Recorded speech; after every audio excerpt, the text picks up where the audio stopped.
आज हम पढ़ेंगे रेस्ट्रिक्शन एंजाइम्स। पिछली क्लास में हमने देखा था कि कॉमन सा प्रोसीजर देखा था कि सबसे पहले कौन से साइंटिस्ट ने किसके जीन को कहाँ से निकलवा करके कहाँ ऐड किया और जुड़वाने के लिए हमने किस चीज़ का यूज किया, कैरी करके जीन को कौन ले जाता है, फिर जीन को हमें किसी होस्ट में डालना होता है, ये हमने देखा था। तो यहाँ सबसे पहले आपको बताया गया है कि जो एंजाइम्स आपकी जो जीन है, जो टुकड़ा आप डीएनए का जो फ्रेगमेंट जिसे आप फॉरेन फ्रेगमेंट ऑफ डीएनए कहते हैं, उसको आप इंसर्ट कराना चाहते हैं, उसको काटा कैसे जाता है, आइसोलेट कैसे करते हैं, कहाँ से निकालते हैं, ये आप पहले यहाँ समझोगे। तो यहाँ लिखा है restriction enzymes in 1963 the two enzyme responsible for restricting the growth. ध्यान से सुनना एक एक word. Two enzymes responsible for restricting the growth of bacteriophage in E. coli bacteria। तो इन्होंने कहा कि E. coli बैक्टीरिया के अंदर बैक्टीरियोफेज वायरस को रेस्ट्रिक्ट करने के लिए दो एंजाइम रेस्पॉन्सिबल हैं। ठीक है, one of these added the methyl group, एक जो है उनमें से वो क्या करता है, मिथाइल ग्रुप ऐड करता है, while the other cut the DNA, दूसरा क्या करता है, डीएनए को कट लगाता है। अब बात यह है कि आपका जो बैक्टीरिया है, सपोज करो हुआ ये कि एक बैक्टीरिया है, मान लो ये ई कोलाई, इस ई कोलाई बैक्टीरिया के ऊपर बैक्टीरियोफेज का अटैक कराया गया मान लो। तो बैक्टीरियोफेज क्या करते हैं, अपना जीनोम जो होता है उसको सेल के अंदर डाल देते हैं, बैक्टीरिया के अंदर डाल देते हैं। और फिर होता ये है कि बैक्टीरिया के अंदर जाने के बाद वायरस जो है, वायरस का जो डीएनए है वो वहाँ जा कर के अपने प्रोटीन बनाता है, जिसमें से एक एंजाइम होता है डीएनएज। क्या बनाएगा, डीएनएज बनाएगा। और डीएनएज जो है वो आपका इस होस्ट के बैक्टीरिया के डीएनए को काट देता है। ऐसा होता था। लाइटिक साइकिल है। लाइटिक साइकिल जब वायरस परफॉर्म करते हैं तो ऐसे ही करते हैं कि उनके अंदर जो जीनोम होता है उनका, वो जीनोम जो है जाएगा अंदर और जा करके अंदर कुछ ऐसे एंजाइम बनाता है जो होस्ट के डीएनए को कट लगा देते हैं, काट देते हैं। अब हुआ क्या कि ई कोलाई के ऊपर जब इस बैक्टीरियोफेज का अटैक कराया गया तो हुआ ये कि कटना तो चाहिए था होस्ट का डीएनए, पर उल्टा वायरस का डीएनए ही कट गया। वायरस का डीएनए के टुकड़े हो गए, यानी वायरस का डीएनए जो बैक्टीरियल सेल के अंदर गया था उसको कई फ्रैगमेंट में काट दिया गया। और यहाँ वायरस के इन्फेक्शन कराने से बैक्टीरिया पर कोई प्रभाव नहीं पड़ा। तो इसके बाद ये देखा गया कि जो वायरसेस होते हैं, इसका मतलब ये स्पेसिफिक होते हैं। ऐसा नहीं है कि आप किसी भी बैक्टीरियोफेज का अटैक किसी भी बैक्टीरिया के ऊपर करा दोगे। कुछ बैक्टीरिया जो है वो रेस्ट्रिक्शन रखते हैं कि भाई ये बैक्टीरियोफेज हम पे कोई असर नहीं कर सकता। क्यों नहीं कर सकता, क्योंकि उन बैक्टीरिया के अंदर कुछ ऐसे एंजाइम्स हैं जो वायरस के जीनोम को काट रहे हैं, जिससे वायरस का जीनोम जो है वो काम नहीं कर सकता। ठीक है, इसलिए काट रहे। इसलिए अब हुआ ये कि इसके अंदर से, ई कोलाई के अंदर से उन एंजाइम्स को बाहर आइसोलेट कर लिया गया। ई कोलाई के अंदर से वो एंजाइम बाहर निकाल लिए गए।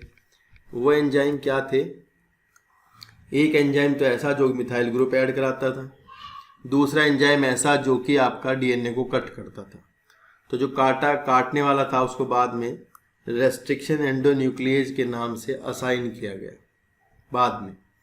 ठीक है, मिथाइल ग्रुप ऐड करने का मतलब ये है कि वायरस बैक्टीरिया क्या करता है, अपने डीएनए के ऊपर मिथाइल ग्रुप ऐड कर लेता है, अपनी जो रेस्ट्रिक्शन साइट्स होती है उनके ऊपर मिथाइल ग्रुप ऐड कर लेता है, और जो वायरस है उसको काट देता है। क्योंकि आपको पता है, देखो अगर ये वायरस बैक्टीरिया का जीनोम है, मान लो ये आपका बैक्टीरिया का जीनोम है, इस बैक्टीरिया के जीनोम में यहाँ GATC ऐसा है, मान लेते हैं ऐसा है, तो इसके उल्ट में भी ऐसा बैठेगा। इधर से क्या बैठेगा, GATC। तो अब कोई जो एंजाइम बैक्टीरिया ने बनाया है वो बैक्टीरिया के एंजाइम मान लो यहाँ पर कट करता है, ऐसे मान लो यहाँ काटता है इस पोजीशन पर। तो बैक्टीरिया क्या करता है, अपने डीएनए के ऊपर मिथाइल ग्रुप ऐड करा लेता है। ठीक है, एंजाइम होते हैं मिथाइलेजेस, डैम मिथाइलेजेस होते हैं। वो क्या करते हैं, बैक्टीरिया के डीएनए को मिथाइलेट कर देंगे, जिससे कि वो एंजाइम जो वायरस के डीएनए को काटेगा वो बैक्टीरिया के डीएनए को समझ नहीं पाएगा और वायरस का डीएनए कट जाएगा। तो यहाँ से इन्होंने कहा कि भाई दो एंजाइम रिस्पॉन्सिबल हैं कट लगाने के लिए, एक तो मिथाइलेशन करने वाला और एक होता है काटने वाला।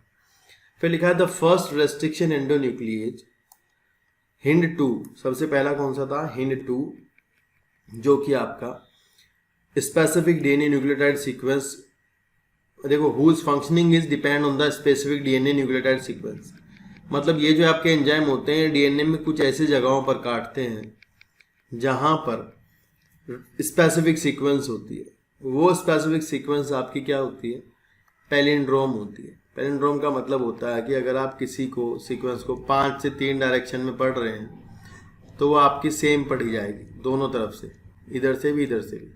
अगर मान लो हम कहें GAATTC है, GAATTC है, तो इधर से पढ़ोगे तो भी एक जैसी है, उधर से पढ़ोगे तो भी एक जैसी है।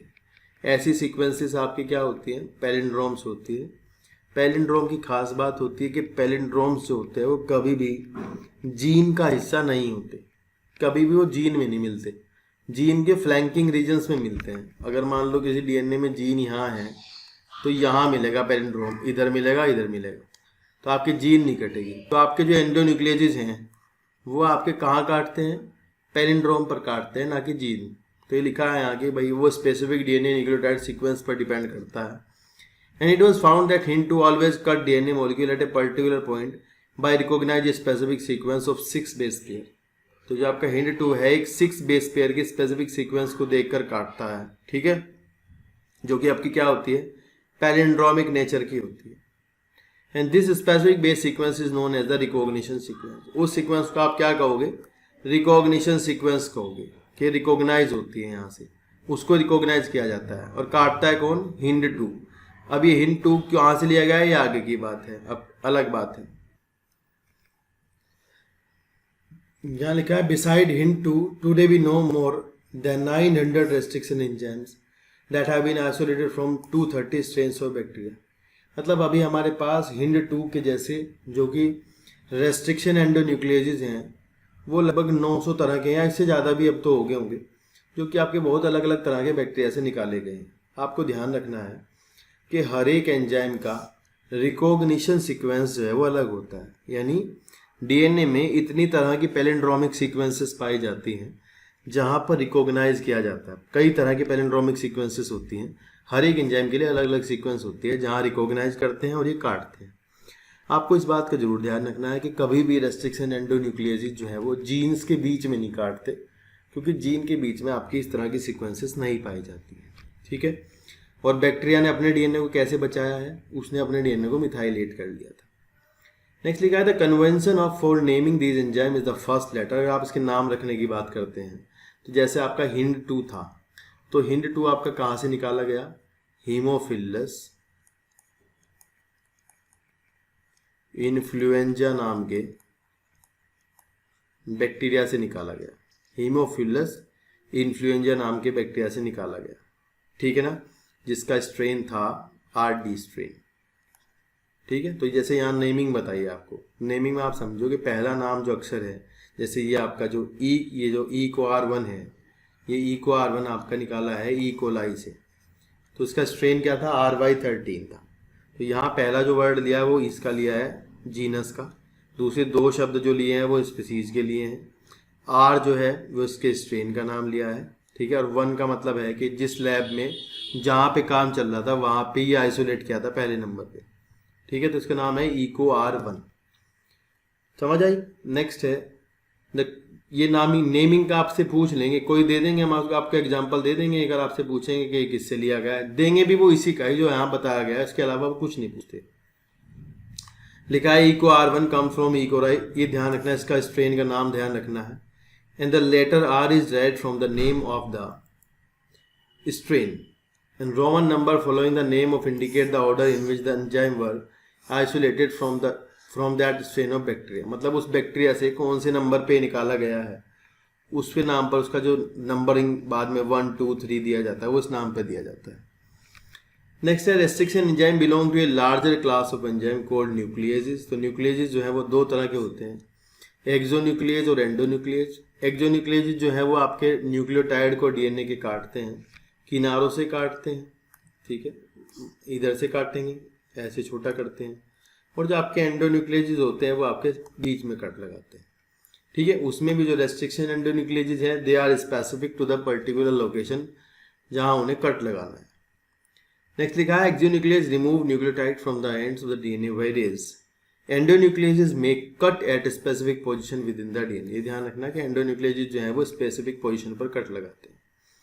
Each restriction endonucleotide function by inspecting the length of the fragment DNA sequence once it find it specific recognition site. जब इसको अपनी रिकॉग्निशन साइट मिल जाती है, ध्यान रखना कि अगर आपका एक डीएनए है, हम कहें कि भाई एक ऐसा सवाल यहाँ से क्रिएट होता है कि एक लीनियर डीएनए में रिकॉग्निशन साइट जो थी वो 5 जगह थी, तो अगर हम उसको एंजाइम से ट्रीट कराते हैं then how many fragments will we gate.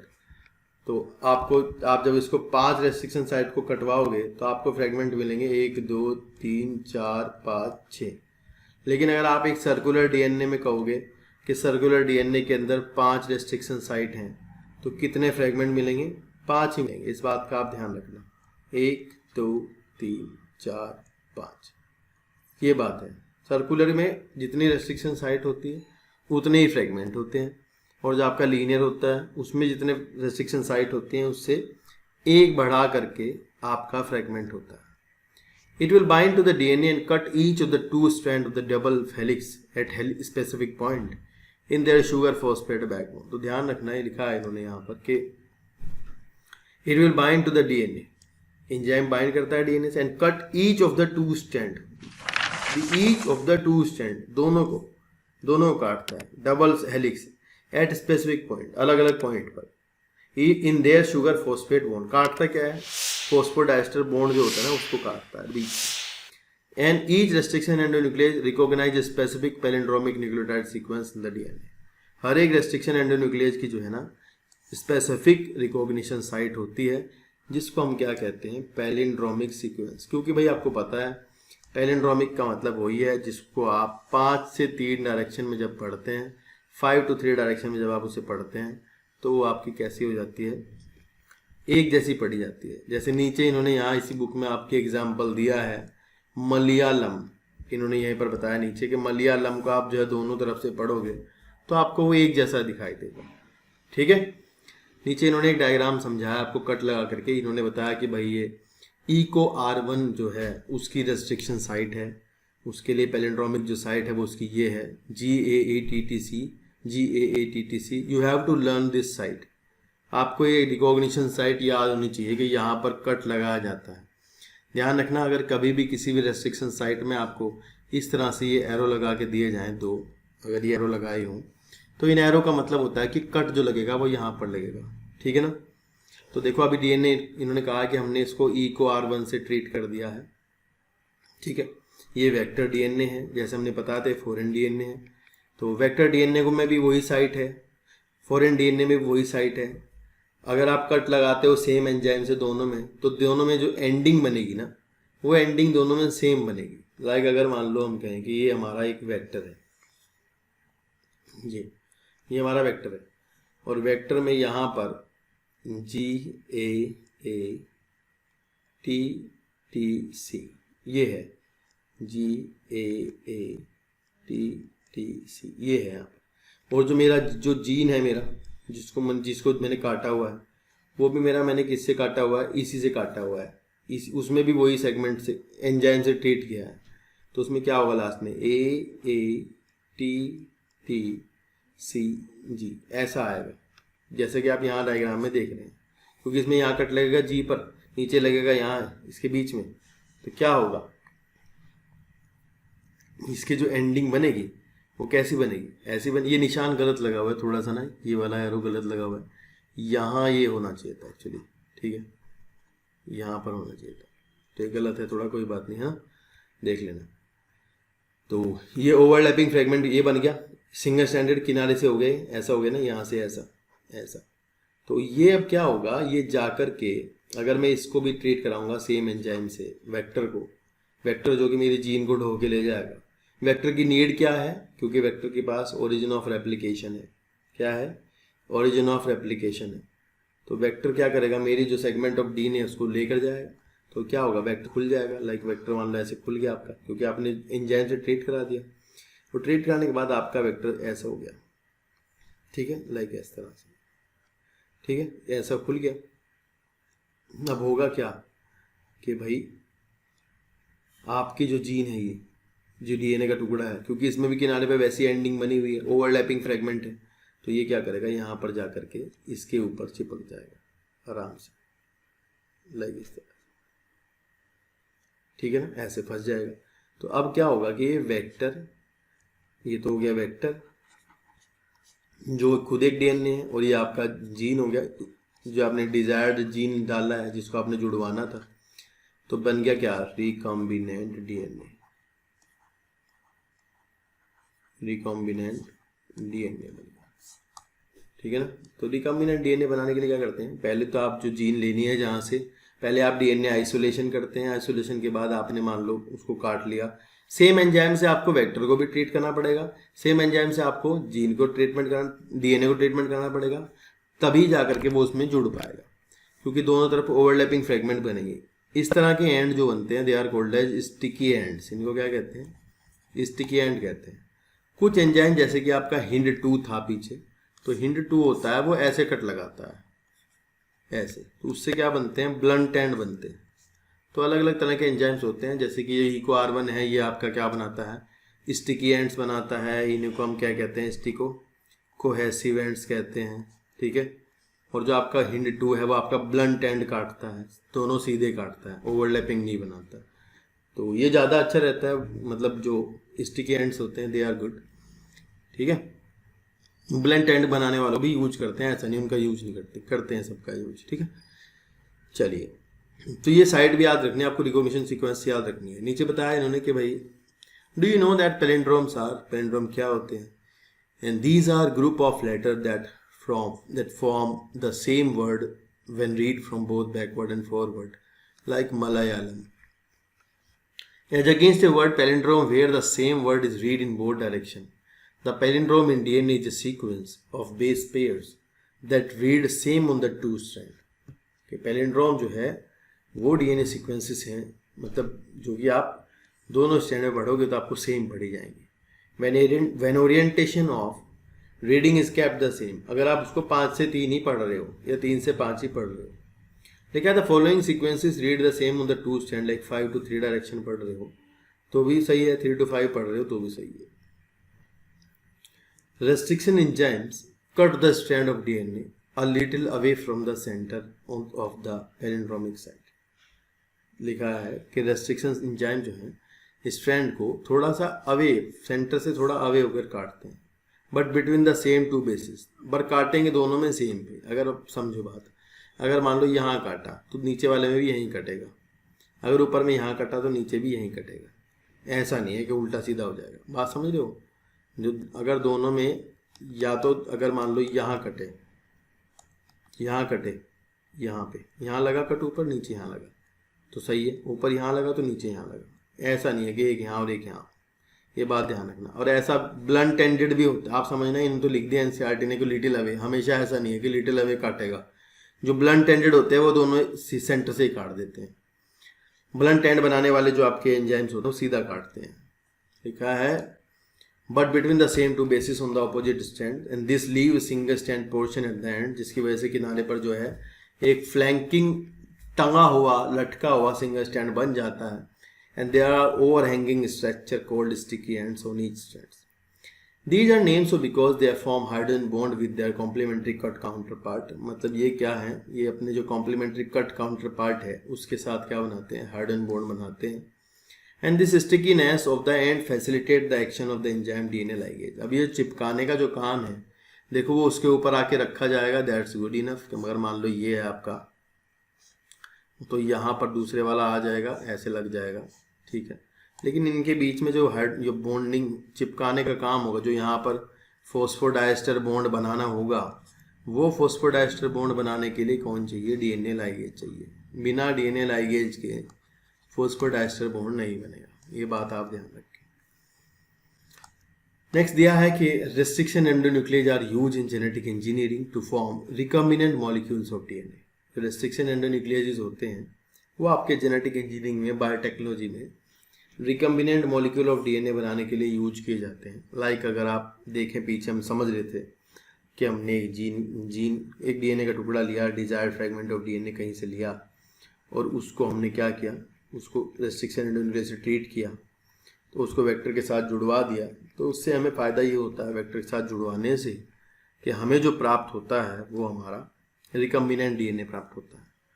ठीक है, लिखा है when cut by the same restriction enzyme, जब दोनों को सेम से काटते हो, the resultant DNA fragment have the same sticky ends and these can be joined together end to end using DNA ligase. उन दोनों का आप क्या कर सकते हो, डीएनए लाइगेज को यूज करके एंड टू एंड जोड़ सकते हो, आपस में जुड़वा देते हो। ठीक है, यहाँ इन्होंने जरा सा ऐसे ही डायग्रामेटिकली समझाया है कि भाई फॉरेन डीएनए लिया, दोनों को सेम एंजाइम से काटा, इसके टुकड़े बने हैं, फिर क्या किया, इसको देखो ये फ्रेगमेंट जो था इसको लाइगेज के साथ, लाइगेज एंजाइम से हमने जुड़वा दिया प्लाज्मिड के साथ। ठीक है, प्लाज्मिड हमने यहाँ पर लिया है क्यों, क्योंकि हमारा जो जीन का जो फ्रेगमेंट है टुकड़ा, उसको हमें होस्ट के अंदर भेजना है और होस्ट में जाकर के उसकी कॉपी तभी हो पाएगी जब उसमें क्या लगा हुआ होगा, वेक्टर।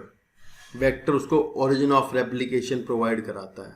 वेक्टर का काम है ये कि vector will provide the origin of replication to that particular segment of DNA which you want to insert into the host, जिससे कि उसकी कॉपी हो सके, जिसके उसकी कॉपी नंबर बढ़ सके। तो ये आपका बन जाता है नीचे रिकम्बिनेंट डीएनए मॉलिक्यूल।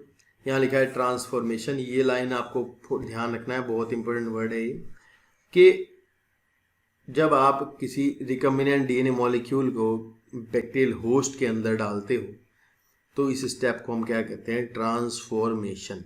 क्या कहते हैं, ट्रांसफॉर्मेशन। और जो आपका ये अभी बना है, ये बैक्टीरिया बन गया है ट्रांसफॉर्मेशन के बाद, तो ये आपका क्या है, ट्रांसफॉर्मेंट। काफ़ी इंपॉर्टेंट कॉन्सेप्ट है ये, आपको ध्यान रखना होगा कि ट्रांसफॉर्मेंट आर दोज बैक्टीरिया और होस्ट जिन्होंने कि बाहर से कोई दूसरा सेगमेंट ऑफ डीएनए ले लिया है अपने अंदर, उन्हें हम क्या कहते हैं, ट्रांसफॉर्मेंट कहते हैं।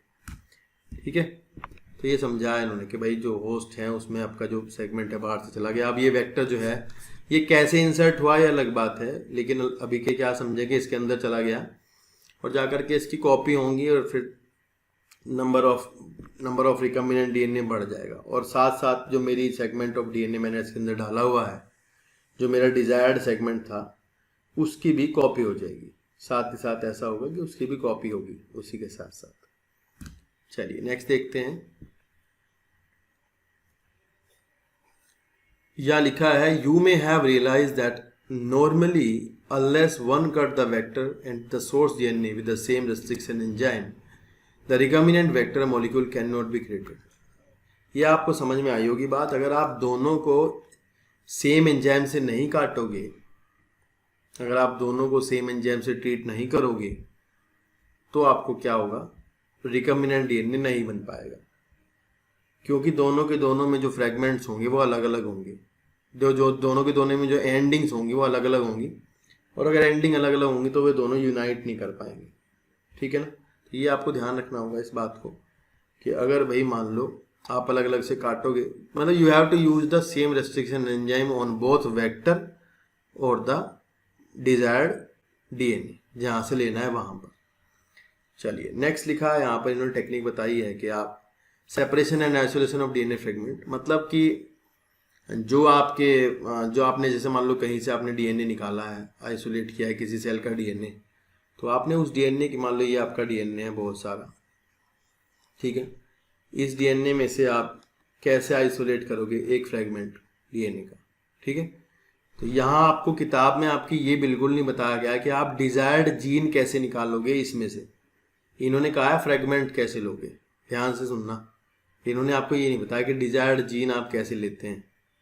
ठीक है, तो करते क्या है, इसको हम रेस्ट्रिक्शन एंडोन्यूक्लियस से ट्रीट कर देते हैं। ट्रीट करने के बाद इसके बहुत सारे टुकड़े बन जाएंगे अलग अलग साइज के, जहाँ जहाँ भी वो रेस्ट्रिक्शन साइट इसमें प्रेजेंट होगी उतने टुकड़े इसके बन जाएंगे। फिर हम करते ये हैं कि इसको हम एक जेल की प्लेट पर ले जाते हैं, जैसे नीचे डायग्राम में दिखाया गया है। वहाँ जेल की प्लेट में मतलब वो वेल्स बने होते हैं कुछ, उन वेल्स में सैंपल को डाल देते हैं, लोड कर देते हैं, और फिर डीएनए सेपरेट होता है। एक बार देखते हैं क्या क्या बताया, फिर मैं आपको बताता हूँ क्या होता है। यहाँ लिखा है the cutting of DNA by restriction endonuclease result in the fragment of DNA. The fragment can be separated by technique known as gel electrophoresis. And since DNA fragment are negatively charge, DNA के ऊपर आपको पता है phosphate होता है DNA में, और DNA being negatively charge move towards the anode, anode की तरफ जाएगा डीएनए, क्योंकि नेगेटिव है तो कहाँ जाएगा, एनोड की तरफ जाएगा, ठीक है ना। And they can be separated by forcing them to move towards the anode under the electric field in a medium matrix. तो इसमें क्या भरेंगे, ये जो प्लेट है इसमें जेल भर लेते हैं एक, ठीक है, एगारोज जेल भर लेते हैं यहाँ पर। जेल का जो है, जेल भरने से क्या होता है, पहले गर्म करते हैं जेल, फिर डाल देते हैं इसमें प्लेट में, यहाँ पर ना इसमें जेल भरा हुआ है। तो वो जेल जो होता है अलग अलग पोर साइज का जेल आता है, अलग अलग साइज का जेल होता है। पोर साइज समझना, जालियाँ, और जाली मतलब आप ऐसा समझोगे नेट लाइक होगा ऐसा, इसमें अलग अलग पोर साइज के जेल होते हैं। तो ये जो है, यही जो जाल होना इसका, यही इसका सीविंग इफेक्ट है। यहाँ हम पढ़ेंगे, लिखा है nowadays the most commonly use is agarose gel, आज की तारीख में इसको यूज करते हैं, which is a natural polymer extract from the seaweed से निकाला गया है। And the DNA fragment separate according to their size through the sieving effect. अगर मान लो कि आप इसमें जो करंट डालेंगे तो इधर क्या होगा, एनोड होगा, यहाँ पर, यहाँ मान लो कैथोड है, ठीक है। तो डीएनए आपका जितना छोटा होगा फटाफट से छेद में को निकल के आगे भाग जाएगा, ठीक है, और जो बड़े बड़े फ्रेगमेंट होंगे वो पीछे पीछे पीछे पीछे पीछे रह जाएंगे, ठीक है। तो होगा ये the smaller the fragment the farther they move, जितना छोटा टुकड़ा होगा उतना आगे जाएगा, भागा चला जाएगा आगे। और इस तरह से इस सीविंग इफेक्ट के कारण, पोर साइज के जेल के कारण आपका जो डीएनए है वो अलग अलग लेंथ का डीएनए फ्रेगमेंट सेपरेट हो जाते हैं। फिर लिखा है the separate DNA fragment can be visualize on after staining the DNA with ethidium bromide. ये ध्यान रखना कि आप जो है डीएनए को आप अपने इथिडियम ब्रोमाइड नाम की डाई से कलर करेंगे, और फिर आप अगर उस पर एक्सपोजर ऑफ यूवी का एक्सपोजर करोगे तो अब आपको वहाँ पर ऑरेंज कलर दिखाई देगा, ठीक है। कैसे दिखाई देगा, ऑरेंज कलर दिखाई देगा। तो वो ऑरेंज कलर जो है उसकी वजह से आप डीएनए सेगमेंट्स को देख पाएंगे। फिर आप यहाँ क्या करेंगे, ऐसा कर मतलब यहाँ पर आप यूवी डालेंगे तो यूवी के एक्सपोजर से आपका कलर आएगा। फिर आप क्या करेंगे, यहाँ से जेल को काटेंगे, थोड़ा सा पूरा जेल के साथ ही काटेंगे, टुकड़ा जेल के साथ काटेंगे और एक सेगमेंट इसमें से आइसोलेट कर लेंगे। मैं दोबारा कह रहा हूँ, आपको ये नहीं बताया गया इनमें से कौन सा चुनना है, उसकी टेक्निक नहीं पढ़ाई जा रही है कि आपको इनमें से कैसे आइसोलेट करना है जो आपको चाहिए। अभी आपको बता रहे हैं कि कोई भी टुकड़ा कैसे कॉपी करते हैं। They are saying to you copying only, ये नहीं बता रहे कि डिजायर्ड कैसे निकालते हैं इनमें से। बस आप क्या नहीं, एक सेगमेंट लेना, जेल निकालना है। तो आप करें कि जेल के टुकड़े को कट आउट कर लें, एक्सट्रैक्ट कर लें। इसको काटने को इल्यूशन कहते हैं। सवाल आता है इल्यूशन क्या है, तब आपको बताना है कि इल्यूशन जो है वो जेल प्लेट से जेल को काटो, ठीक है ना, और उसमें से जो है डीएनए निकाल लो, ठीक है। अगर वो जेल के अंदर से डीएनए को निकालना क्या है, इल्यूशन है। And the DNA fragment purified in this way are used in the constructing recombinant DNA by joining them with cloning vector। फिर हम करते क्या है कि जो यहाँ से फ्रेगमेंट लिया है आपने, इसको हम क्लोनिंग वेक्टर वो होता है जो मेरे डीएनए की कॉपी करता है, ठीक है ना। फिर उसको हम क्लोनिंग वेक्टर के साथ लेकर जाएंगे, और क्लोनिंग वेक्टर जो है होस्ट, फिर रिकम्बिनेंट डीएनए फॉर्म होगा, और रिकम्बिनेंट डीएनए को फिर हम होस्ट की सेल के अंदर डालेंगे, और होस्ट सेल में जाकर के वो कॉपी करेगा। तो आज के लिए इतना ही करते हैं, नेक्स्ट वीडियो में आते हैं लेकर के आपके साथ क्लोनिंग वेक्टर को। आप होप आपको ये अच्छा लगा होगा, समझ में भी आया होगा। काफ़ी अच्छा है, इंटरेस्टिंग टॉपिक है बहुत ज़्यादा। तो एक दो बार पिछली वीडियो भी देखना, तब आपको चीज़ें रिकॉल करेंगे तो थोड़ा थोड़ा आएगा। और लगातार इसको पढ़ते रहना, बस एक दो तीन कई बार पढ़ते रहना, तब आपको अच्छी सी चीज़ें आ जाएंगी। तो मिलते हैं नेक्स्ट वीडियो में क्लोनिंग वेक्टर के साथ। धन्यवाद, बहुत बहुत शुक्रिया। आज की वीडियो में दोस्तों इतना ही। आगे की वीडियो देखने के लिए चैनल को सब्सक्राइब कर दीजिएगा और ये घंटी वाला बटन दबा दीजिएगा ताकि आपको नोटिफिकेशन मिलते रहें। Thank you so much.